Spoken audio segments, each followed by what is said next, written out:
Bonjour, nous étions lundi soir avec une personne extraordinaire qui s'appelle Ivana.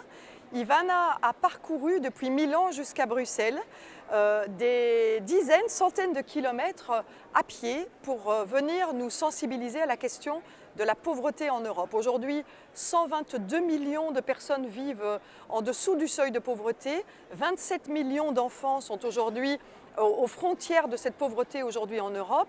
C'est une situation inacceptable que nous devons absolument attaquer ici au niveau du Parlement européen. Et c'est très bien tombé parce que nous votons cette semaine au Parlement européen en plénière un dossier qui est un dossier sur la pauvreté et particulièrement la pauvreté des femmes.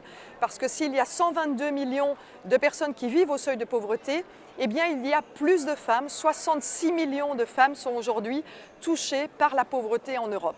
Alors pourquoi ces femmes sont-elles plus touchées par la pauvreté? Pour plusieurs raisons.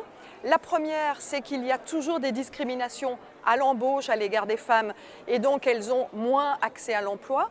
Quand elles ont accès à l'emploi, elles ont un différentiel salarial qui est important. Elles sont plus recrutées dans les travaux précaires, dans les statuts précaires, dans les contrats précaires.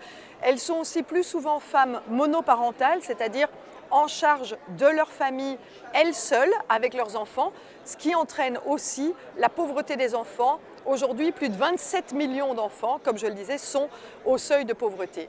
Alors nous voulons ici au Parlement européen prendre en compte ces situations, faire des recommandations à la Commission pour qu'elle vienne avec un programme d'action concret, des outils législatifs et non législatifs qui permettent de lutter efficacement contre cette pauvreté. Alors la première mesure, bien entendu, c'est d'avoir des systèmes de sécurité sociale efficaces qui permettent de garantir à tout un chacun l'accès à la santé, l'accès à la pension, l'accès à des allocations quand les personnes n'ont pas accès à l'emploi. Et donc ces systèmes de sécurité sociale doivent être renforcés.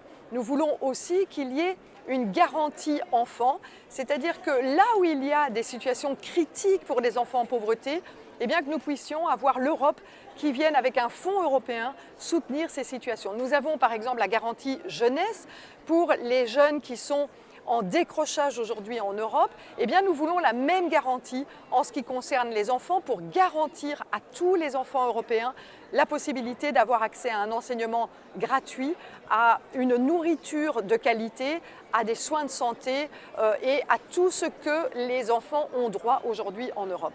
Nous voulons aussi qu'il y ait des meilleurs indicateurs en ce qui concerne la pauvreté et donc d'inclure dans le semestre européen et dans les plans nationaux de réforme la question de la pauvreté. Nous ne voulons pas qu'il y ait cette austérité aveugle qui conduit aujourd'hui à plus de pauvreté. Les situations aujourd'hui en Grèce nous montrent qu'une certaine forme d'austérité peuvent conduire à la pauvreté. Donc tout cela est contenu dans ce rapport qui sera voté, je l'espère, dans une grande majorité au Parlement européen et qui donnera des indicateurs clairs à la Commission européenne mais aussi au Conseil pour pouvoir agir concrètement sur ces situations intolérables au niveau du continent européen. Merci.